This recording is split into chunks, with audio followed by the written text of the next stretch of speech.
Hey everybody, Rock DIY here. This is a 2017 mini Jeep. The brand is Kayo. It's very similar to many of the other ones out there. My neighbor asked me to do some work on this because when he bought it, he used it for the first year and then it sat for about 6 years. So it was in pretty bad shape. Many things wrong with it. I'll have a bunch of different videos about the different things. But the one thing I'm going to talk about today is the fuel tank. The fuel tank was heavily contaminated. The fuel lines were contaminated or brittle, broken off. I almost couldn't even get the cap off the fuel tank. And when I did, the entire underside of the fuel cap was covered in rust. And I could see inside the fuel tank that there was a lot of rust. The fuel that was in it, because the fuel was in it the entire time, no fuel stabilizer or anything was used. It was just basically parked and sat for 6 years. So the inside of the tank got eaten, rusted, breaking down, and of course moisture was getting inside the tank. The tank was breaking down internally. So I completely removed the tank, replaced the fuel valve, replaced the fuel lines, the fuel line underneath, and then the breather hose on the top, or overflow hose on the top, were replaced. And I did use water to clean out the inside. I used engine degreaser, sloshed it around in there, cleaned it up, rinsed it out really good. And then I used an air compressor to get all the moisture out. Put it back in the Jeep, and the Jeep had been running for over a month. No issues. Started up every time. And then I had been doing some other work on it, mainly the brakes, because the brakes were serious pain in the butt. So I didn't run the engine, I didn't take it out, I didn't move it or anything. So it basically sat here, and I didn't put any fuel additive in it. I just put regular fuel in it, no special fuel, just regular fuel. And so I went to go start a couple days ago, and nothing. So I opened up the fuel line here. So this fuel line right here comes from the bottom of the fuel tank. And when I opened it up, it was brown coming out again. There was still fuel in the filter. And so I did a little more discovery. Took the fuel cap off. Yeah, this actually looks pretty good compared to what it looked like before. You may or may not be able to see inside the fuel tank, but you can see there is a lot of gunk, and it's pretty brown. And most importantly, this is the fuel that was inside it. It was disturbed a little bit when it was clear. All that dark stuff on the sides, yeah, and you see it running away. That came out of the fuel tank. Now, unfortunately, I think with this fuel tank, no matter what you do at this point, after what it's been through, I don't think there's any kind of treatment that's going to fix this issue. I spoke to my neighbor and told him he's either going to have to replace the fuel tank or leave it like it is and have continuous problems. The only saving grace is that there is an in-tank filter, but obviously that didn't work too well because gunk got all the way to this line and inside the filter. I think I have a picture of the filter or video of the filter where it was brown inside the fuel filter. So obviously stuff is still getting through. But there's this filter, and then when I did look up here, it was still brownish, but there wasn't a lot of the little rust metal particles in it. So hopefully get this fuel tank out and replace it.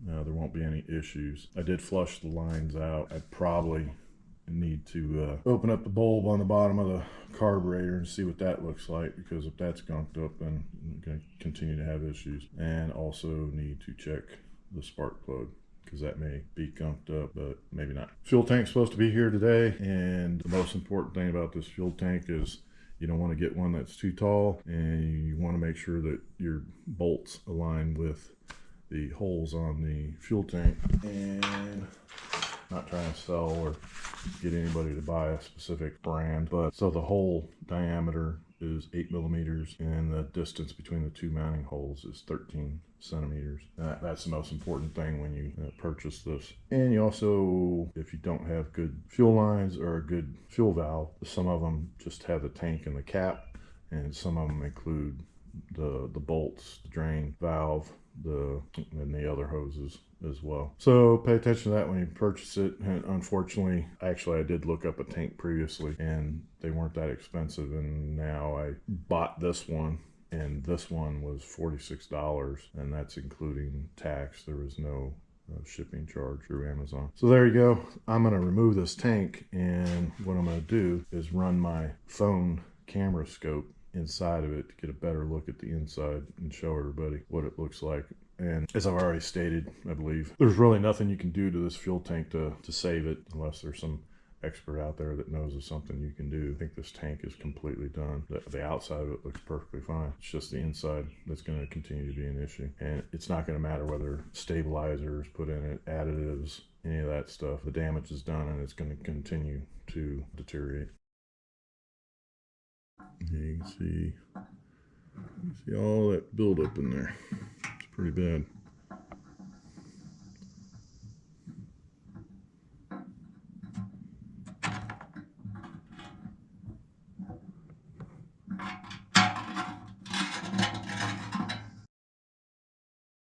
Got the new fuel tank today, and I don't know why, but I always try to do my due diligence when buying parts to make sure that they're the correct parts. And what was in the pictures and description is not what came.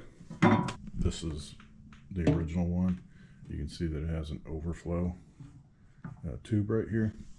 This one does not have it, and in the picture on the website it has one. The cap is different, no big deal.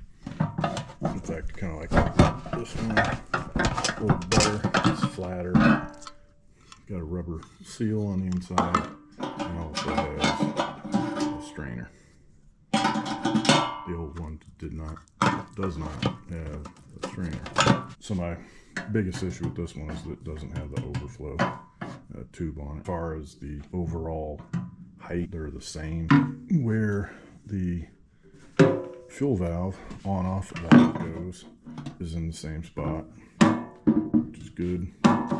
They look like they're pressed almost exactly the same. The holes do line up with the holes on this one, so that's good. The only other thing that I don't like is the picture in the description of this one included the hose for the overflow, and also included a hose, a filter, and then for some reason, I don't know why, but they always include spark plugs. It did include the fuel valve, and it does have this in-tank micro filter, which is good.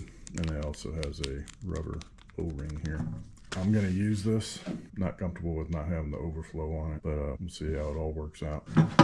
Something really important to note, because if you've ever taken one of these fuel tanks off, they are a pain in the butt. But when you put this on, put it on, and then put fuel in the tank before you install it on the mini Jeep, because what you don't want to find out is you put the drain valve on, hook everything up, put the bolts on it, get it installed, put fuel in it, and the first thing that happens is this drains here. So then you pretty much gotta, because of where it's located, you may have to try to get a tool in there to tighten it, or you may have to completely remove it in order to fix the issue.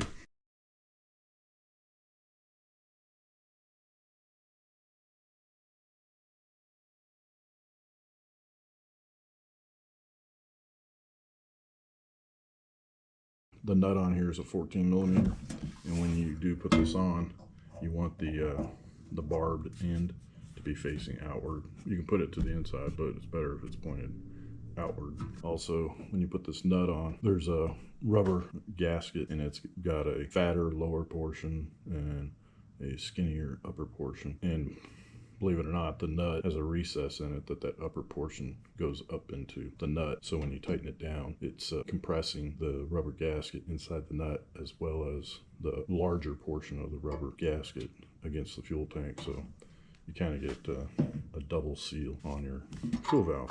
Now, before I put this in the Jeep, I'm gonna put fuel in it to test it, and I've got the lever in the off position right now. You can really see a difference on the inside of the fuel tank. This is the new one, and there's the old one.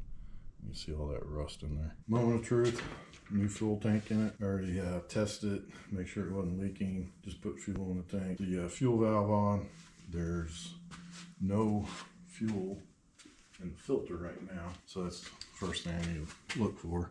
When I try to start this is whether the filter's gonna fill up with fuel or not.